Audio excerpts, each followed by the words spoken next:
नमस्कार, AB star news देख रहे हैं आप। मैं हूं आपके साथ सोहन सिंह। वक्त तो चला है आपका राज्य आपकी खबरों का, जिसमें सबसे पहले बात करेंगे किसानों के प्रदर्शन की। दरअसल कृषि कानूनों को लेकर सरकार और किसानों के बीच विवाद थमने का नाम नहीं ले रहा है और इस बीच तीनों कृषि कानूनों को रद्द कराने की मांग को लेकर 26 जनवरी को किसान ट्रैक्टर रैली निकालने की तैयारियां कर रहे हैं। आपको बता दें कि ट्रैक्टर रैली के जरिए किसान शक्ति प्रदर्शन करना चाहते हैं ताकि सरकार पर दबाव बनाया जा सके। तो कृषि बिल रद्द करवाने के लिए केंद्र सरकार के साथ किसानों की तरफ से आर पार की लड़ाई लड़ी जा रही है। केंद्र सरकार अब तक अपनी जिद पर अड़ी हुई है, जिसके चलते कृषि बिल को रद्द करने के लिए किसानों ने 26 जनवरी को दिल्ली में ट्रैक्टर मार्च का ऐलान किया है। आज इसी के तहत अमृतसर के अटारी ब्लॉक के भारतीय किसान यूनियन एकता ग्राम द्वारा बलविंदर सिंह महल की अध्यक्षता में 26 जनवरी को किसानों द्वारा दिल्ली में ट्रैक्टर परेड को लेकर किसानों ने ट्रैक्टर मार्च निकालकर अभ्यास किया।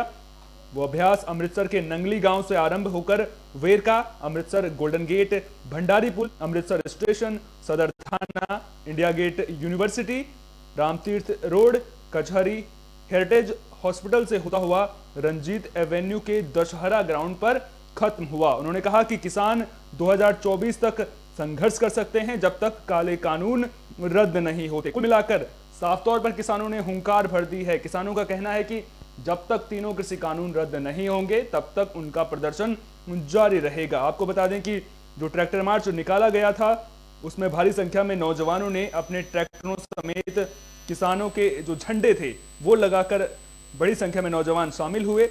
नौजवानों का कहना है कि सरकार संघर्ष को लंबा करने के लिए मीटिंग कर रही है और हम 2024 तक संघर्ष कर सकते हैं जब तक ये तीनों कानून रद्द नहीं होते। किसानों का कहना है कि किसान इसलिए मीटिंग में जा रहे हैं कि सरकार मीडिया को दिखाना चाहती है कि हम बातचीत कर रहे हैं, किसान बातचीत नहीं कर रहे।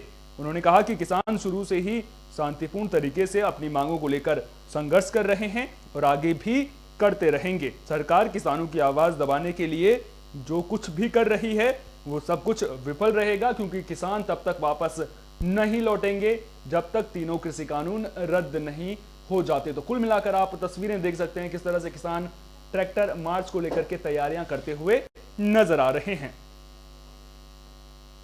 मैं बलविंदर सिंह माल भारतीय किसान यूनियन एकता ग्राम वालों आ जिहड़ा अटारी ब्लाक वालों ट्रैक्टर मार्च किया गया वा ਉਹਦੀ ਗਵਾਹੀ ਕੀਤੀ ਆ। ਕਿੱਥੋਂ ਸ਼ੁਰੂ ਹੋਇਆ ट्रैक्टर मार्च? ट्रैक्टर नंगली तो शुरू हो के वेरके थानी फिर गोल्डन गेट थानी ਤਾਂ चढ़ के भंडारी पुल थानी फिर स्टेशन ते उतरिया। स्टेशन तो बाद सदर थानी ਹੁੰਦਾ ਹੋਇਆ इंडिया गेट पहुंचा। इंडिया गेट तो बाद यूनिवर्सिटी वाली ਜਿਹੜੀ रामतीर्थ वाली सड़क फड़ के कैंट रास्ते फिर कचहरी आ। कचहरी तो बाद हरतेज हॉस्पिटल बाद रंजीत एवेन्यू ਜਿਹੜੀ दशहरा ग्राउंड आ हरतेज हॉस्पिटल आके ਉੱਥੇ ਆਣ ਕੇ समाप्त किया गया। मैं बलविंदर सिंह। कोरोना के खिलाफ भारत वैक्सीन से वार कर रहा है। कोरोना वैक्सीनेशन की प्रक्रिया भारत में शुरू हो चुकी है, जिसके बाद जो लोग हैं उनका वैक्सीनेशन किया जा रहा है। आपको बता दें कि पहले चरण में फ्रंट लाइन वर्कर्स, सफाई कर्मचारियों, स्वास्थ्य कर्मियों का वैक्सीनेशन किया गया है। इसी कड़ी में आपको बता दें कि गाजियाबाद में भी वैक्सीन का टीकाकरण किया जा रहा है।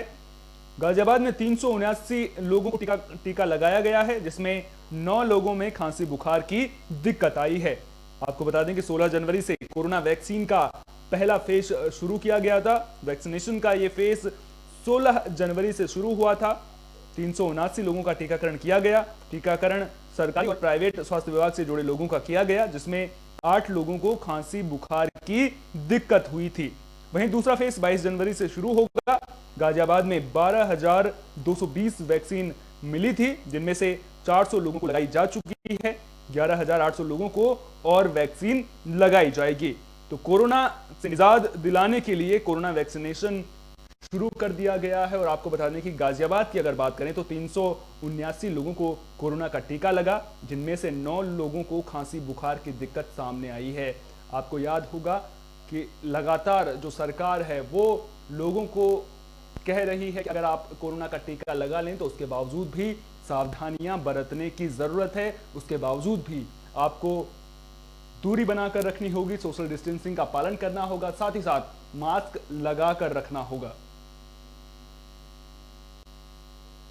देखिए 379 टीकाकरण हमारे 16 तारीख को हुआ है, जिसमें से केवल 9 को बहुत ही माइल्ड, जिसमें 8 लोगों को हल्का फुल्का बुखार आया था नेक्स्ट डे और एक को सिर दर्द। बाकी किसी को भी केवल 3 लोगों को एक पैरास्टामोल टैबलेट लेने की जरूरत पड़ी, बाकी किसी को कुछ लेने की जरूरत नहीं पड़ी। सर पहला फेज चल रहा है, तो किस लोगों को किस तरीके से डिसाइड किया गया? ये हेल्थ केयर वर्कर्स इसमें लिए गए हैं। इसमें सरकारी प्राइवेट दोनों के जो भी डॉक्टर्स हैं, जो भी पैरामेडिकल स्टाफ है, जो भी नर्सिंग स्टाफ है, जो भी लैब वाला स्टाफ है, जो भी है ना इनका सफाई कर्मचारी स्टाफ है, जो भी चौकीदारी या जो भी सिक्योरिटी स्टाफ है, इसमें सबको लिया गया है।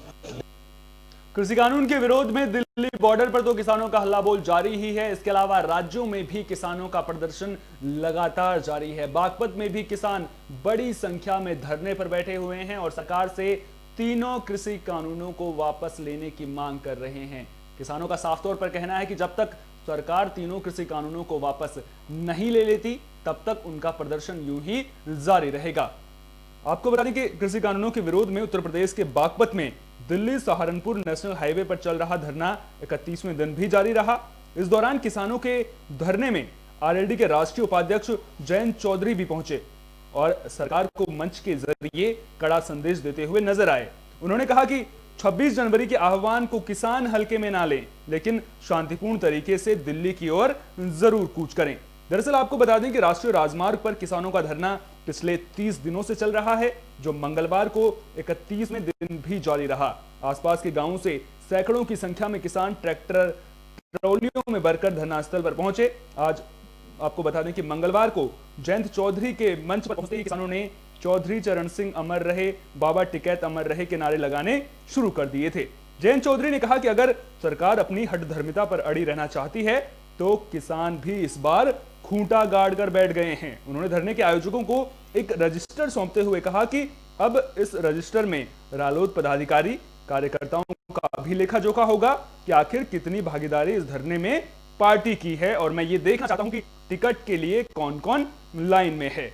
मौजूद किसानों ने, आपको बता दें कि मौजूद जो वहां पर किसान मौजूद थे, उन्होंने सवाल उन किसानों से किया कि क्या आप भी यही चाहते हैं कि टिकट मांगने वाले इस धरने में ना आए। उन्होंने कहा कि मैं सभी किसानों से आह्वान करता हूं कि 26 जनवरी के आह्वान को हल्के में ना लें, लेकिन शांतिपूर्ण तरीके से दिल्ली के लिए कूच करें। दरअसल आपको बता दें कि 26 जनवरी को गणतंत्र दिवस के मौके पर किसानों ने ट्रैक्टर मार्च का आह्वान किया है, जिसके जरिए जो किसान हैं वो सरकार तक अपनी आवाज और बुलंद करना चाहते हैं। अब देखना दिलचस्प होगा कि दिल्ली पुलिस जो है वो किसानों को धरने की इजाजत देती है या फिर ट्रैक्टर रैली की, अगर मैं बात करूं, ट्रैक्टर मार्च की इजाजत देती है या फिर नहीं देती है।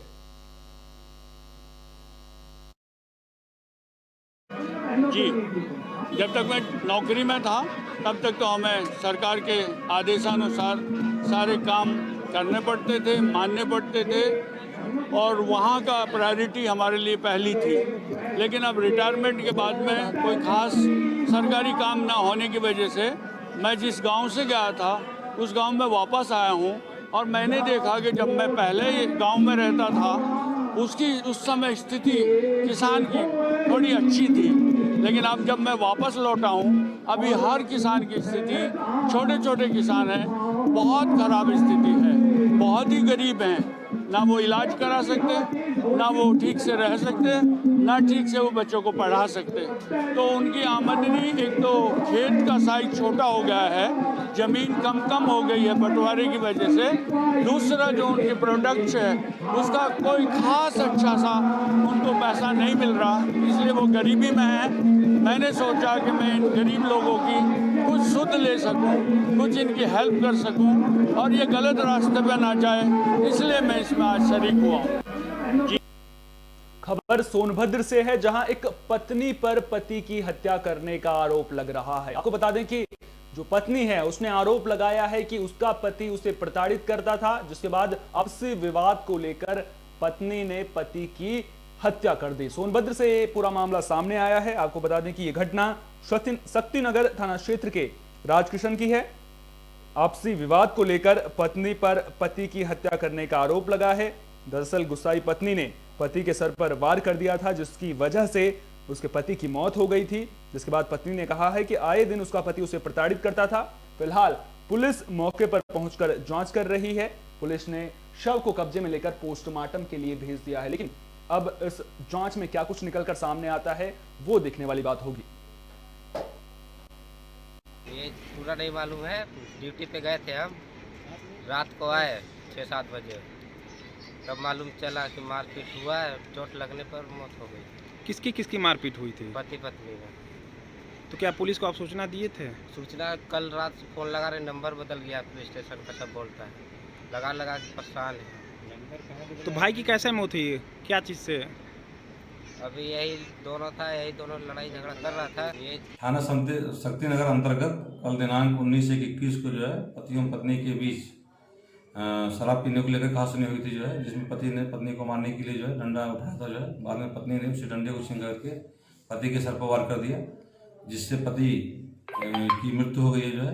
और आज सुबह उनके परिजनों ने थाने पर सूचना दी है। इस संबंध में जो है अभियोग पंजीकृत किया जा रहा है और पत्नी को हिरासत में लेकर पूछताछ किया जा रहा है। आज किशन पहाड़ी क्षेत्र में कल पति पत्नी के विवाद में दोनों के बीच मारपीट के दौरान पत्नी नाचन पाकुर के द्वारा चलाए गए डंडे से उसके पति राधे टूटू की मृत्यु हो गई है। और इस संबंध में मृतक राधे टूटू के भाई सुंदर टूटू द्वारा थाने पर तहरीर दी गई है। इसके आधार पर FIR दर्ज करके और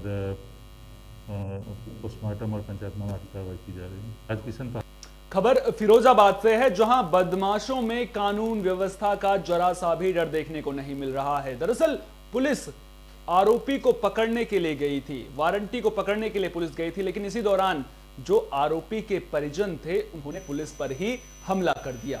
इस घटना में एक सिपाही गंभीर रूप से घायल हुआ है, वहीं जो आरोपी था वो मौके से फरार होने में कामयाब रहा। तो फिरोजाबाद से ये पूरा मामला सामने आया है। पुलिस एक वारंटी को पकड़ने गई थी, लेकिन आरोपी के परिजनों ने ईंट पत्थरों से पुलिस पर ही हमला कर दिया। मौका देखकर मुख्य आरोपी फरार हो गया। वहीं पुलिस ने एक आरोपी को गिरफ्तार करने में कामयाबी हासिल की है। पूरा मामला फिरोजाबाद के थाना टुंडला क्षेत्र के गड़ी भक्ति गांव का है, जहां एक मामले में ग्राम सभा रुधवू मुस्तकिल के पूर्व प्रधान बनवारी लाल के न्यायालय से गिरफ्तारी के वारंट जारी हुए थे, जिसको लेकर लाइन पर चौकी पुलिस और पूर्व प्रधान बनवारी लाल को गिरफ्तार करने के लिए जो है वो पुलिसकर्मी गए हुए थे। पुलिस ने जैसे ही आरोपी को गिरफ्तार किया, अचानक आरोपी के परिजनों ने पुलिस पर हमला बोल दिया और जमकर पुलिस पर पथराव किया। इस घटना में चौकी इंचार्ज आनंद कुमार मामूली रूप से घायल हो गए हैं, जबकि सिपाही पवन कुमार गंभीर रूप से घायल हुए हैं। इस दौरान आरोपी पूर्व प्रधान बनवारी लाल मौका देखकर फरार हो गया। घटना की जानकारी मिलते ही भारी पुलिस फोर्स गांव में तैनात कर दी गई और एक हमलावर को पुलिस ने गिरफ्तार कर लिया। वहीं पुलिस ने घायल सिपाही को मेडिकल परीक्षण के लिए भेज दिया है। आपको बता दें कि वारंटी पूर्व प्रधान बनवारी लाल पर आधा दर्जन से ज्यादा मुकदमे दर्ज हैं और एक मामले में न्यायालय द्वारा गिरफ्तारी का वारंट भी उसके खिलाफ जारी किया गया था। थाना टुंडला के अंतर्गत ग्राम भक्ति गढ़ी में एक वारंटी को पकड़ने पुलिस टीम टुंडला गई हुई थी और वहां पुलिस से मुजामत किया है उनके परिजनों ने और उस वारंटी को भगाने में सफलता प्राप्त की है। इसके उपरांत पुलिस ने फिर से रिकलेक्ट करके और एक व्यक्ति को गिरफ्तार कर लिया है। सुसंगत धाराओं में मुकदमा लिखा जा रहा है, गिरफ्तारी के प्रयास किए जा रहे हैं। इसमें कितने लोग घायल हैं? 1-2 पुलिस कर्मियों को चोट है इसमें। थाना टुंडला के खबर बागपत से है, जहां दबंगों की दबंगई देखने को मिली है। दरअसल आरोप है कि दबंगों ने मंदिर की दीवार तोड़ दी और वहां पर एक रास्ता बना दिया। इसके बाद जो लोग हैं उन्होंने प्रशासन से न्याय की गुहार लगाई है। अब देखना दिलचस्प होगा कि प्रशासन जो दबंग हैं उनको कब तक गिरफ्तार कर पाता है। तो ये पूरा मामला बागपत के नगर थाना इलाके के झुंडपुर गांव का है, जहां वाल्मीकि समाज के मंदिर की दीवार तोड़कर दबंग लोगों ने रास्ता बनाकर खड़ंजा लगा दिया। इसको लेकर वाल्मीकि समाज के लोग बागपत SP कार्यालय पहुंचे, जहां उन्होंने दबंगों के खिलाफ कार्रवाई की मांग की है। दरअसल बता दें कि पीड़ित वाल्मीकि समाज से अमरपाल, अजय, जितेंद्र, गीता, संजीव, चिंटू, अनिल, मनीष समेत सैकड़ों की संख्या में लोग SP कार्यालय पहुंचे थे, जहां उन्होंने शिकायती पत्र देते हुए गांव के दबंग लोगों के खिलाफ कार्रवाई की मांग की है और कहा है कि उसकी शिकायत लेकर थाना दोगट भी वे गए थे, लेकिन पुलिस ने उन्हें धमकी दी और उनका ही चालान कर दिया। अब पूरे मामले को लेकर के पुलिस की कार्यशैली को लेकर के भी सवाल खड़े हो रहे हैं। आपको बता दें कि अब देखना दिलचस्प होगा कि पुलिस इस पूरे मामले में क्या कुछ कार्रवाई करती है और प्रशासन से क्या कुछ कार्रवाई इस पूरे मामले को लेकर देखने को मिलती है।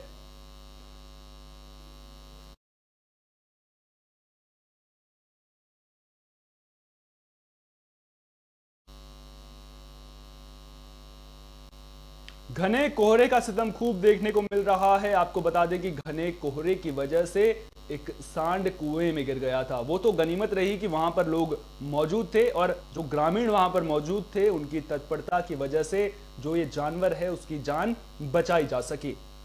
पूरा मामला गोंडा का है। आपको बता दें कि कर्नलगंज कस्बे के कुम्हरौरा की यह घटना है, जहां घने कोहरे के कारण एक सांड रात भर कुएं में ही पड़ा रहा।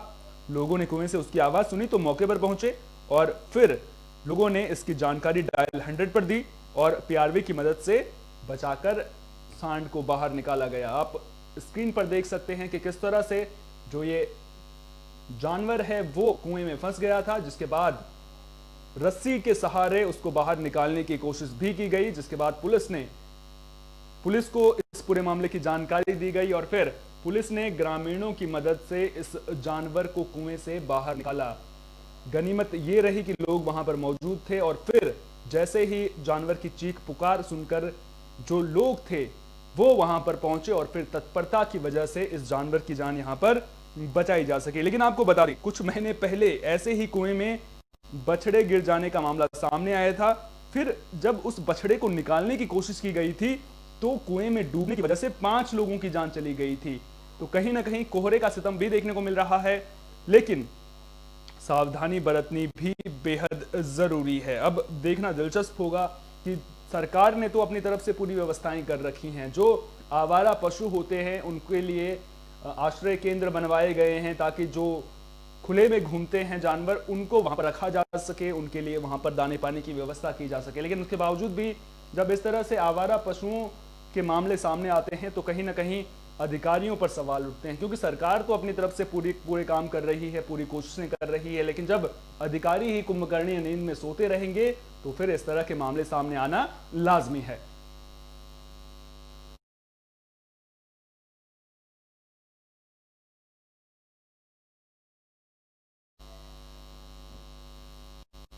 महिला सुरक्षा को लेकर यूपी सरकार पूरी चाक चौबंद व्यवस्थाएं करती हुई नजर आ रही है। महिलाओं की समस्याओं का समाधान हो सके, इसको लेकर के व्यवस्थाएं दुरुस्त की गई हैं। आपको बता दें कि यूपी के हर थानों में महिला हेल्प डेस्क बनाए गए हैं ताकि महिलाओं को किसी भी तरह की दिक्कतों का सामना करना पड़े। उत्तर प्रदेश की सरकार ने एक अच्छा कदम उठाया है। प्रदेश सरकार ने पूरे उत्तर प्रदेश के जिलों में महिलाओं के लिए हर थाने में महिला हेल्प डेस्क लगाया है, जहां उत्पीड़न की शिकार महिलाएं अपनी समस्याएं बेझिझक डेस्क पर बता सकती हैं और उनका निस्तारण भी किया जा रहा है। आपको बता दें कि पहले महिला हेल्प डेस्क न होने के कारण अपनी बात कहने में महिलाओं को संकोच होता था, लेकिन जब से महिला हेल्प डेस्क बनाया गया है तो निर्भीक होकर वो अपनी समस्याओं को साझा कर रही हैं।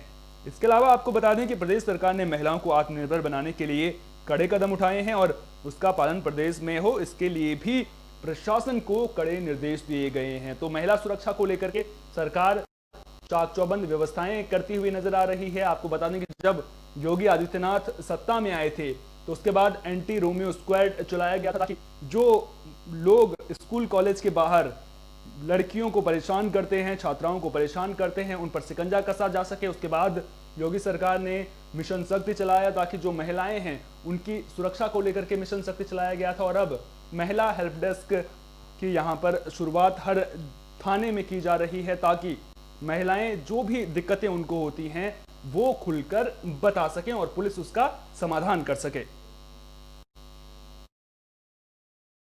सर, हमसे तो इससे यही सीखते हैं कि मतलब नारियों को हमेशा आगे बढ़ना चाहिए और कभी भी पीछे डट के कोई भी काम नहीं करना चाहिए।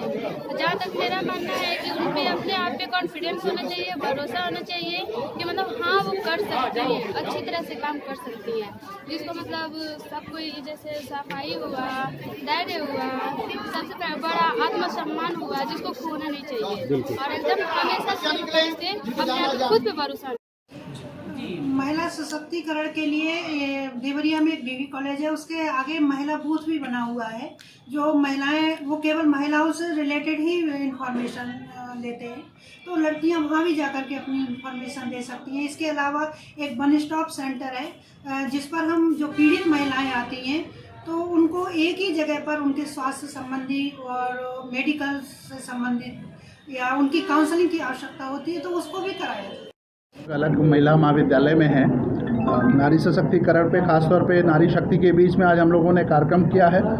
यह आवश्यकता है आज के समाज की कि नारी कहीं से अशक्त नहीं है, नारी हर जगह से सशक्त है। आवश्यकता है कि बस उसको आगे बढ़कर मौका दिया जाए। समाज को आगे आना होगा कि हम अपनी बेटियों के लिए, अपनी उन सारी नारी शक्ति के लिए हम उनको एक मौका दें, उनको आगे बढ़ने में कहीं प्रोत्साहित करें और जहाँ भी अच्छा कर रहे हैं उनको कहीं ना कहीं उनके जज्बे को, उनके हौसले को बुलंद करने का काम करें। आवश्यकता इस बात की कि कहीं जहाँ पे भी अगर विपरीत परिस्थितियों के नाते वो निकल के काम नहीं कर रहे हैं तो समाज को आवश्यकता है कि उन तक पहुँचें, उनकी बातों को समझें, जो भी उनको एक करियर के लिए किसी भी तरह की गाइडेंस की आवश्यकता है वो दिया जाए। आज हम लोग ग्रामीण परिवेश में गांव से जुड़े हुए विद्यार्थियों के बीच में थे। खुशी का विषय है क्योंकि भारत गांव का देश है और गांव में अगर हम गांव के लोगों को जुड़कर उनकी बातों को नहीं समझेंगे तब तक विकास और विकसित होने का जो क्रम है वह कहीं ना कहीं अधूरा रहेगा। यह प्रयास है जिला विधिक सेवा प्राधिकरण का कि लगातार हम विद्यार्थियों के बीच में पहुँचे, उनको विधिक साक्षर भी करें और साथ ही साथ जहाँ भी उनकी जो दिक्कतें हैं विद्यार्थी जीवन के लिए या अपने शैक्षिक परिवेश में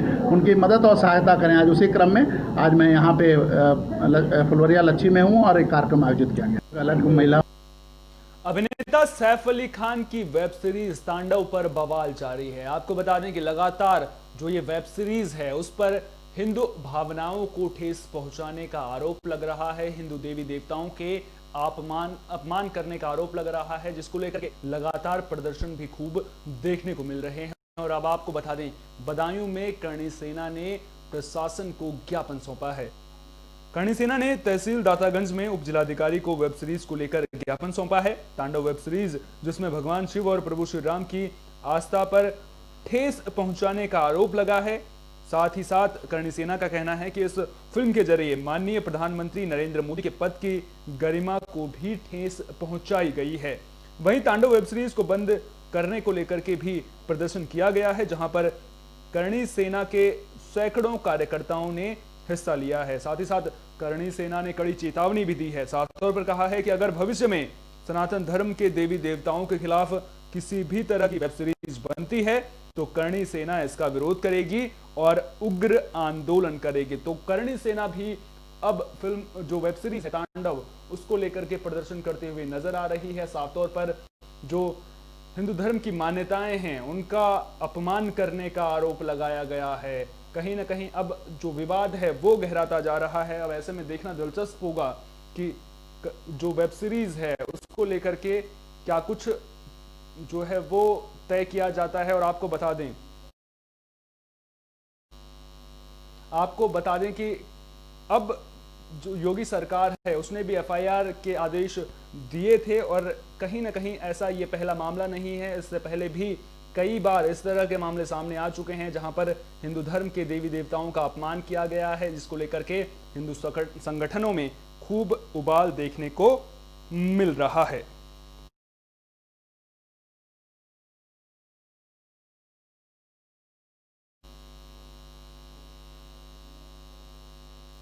खबर नोएडा से है जहां पुलिस को बड़ी कामयाबी मिली है। दरअसल पुलिस ने यहां पर 3 वाहन चोरों को गिरफ्तार किया है। आपको बता दें कि ये वाहन चोर दिन में ठेला लगाते थे और फिर रात को कंपनी और घरों के बाहर से वाहनों की चोरी की वारदात को अंजाम देते थे।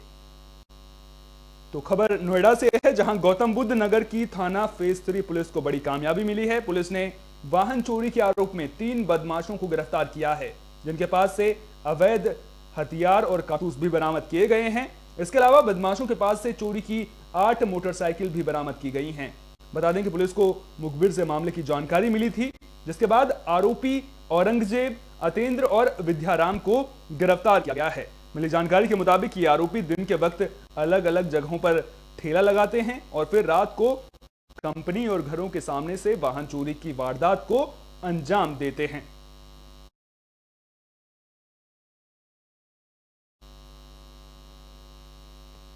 आपका राज्य आपकी खबरों में मेरे साथ इतना ही। देश और दुनिया की तमाम अहम खबरों के लिए आप देखते रहिए विस्टार न्यूज। मुझे दीजिए इजाजत। नमस्कार।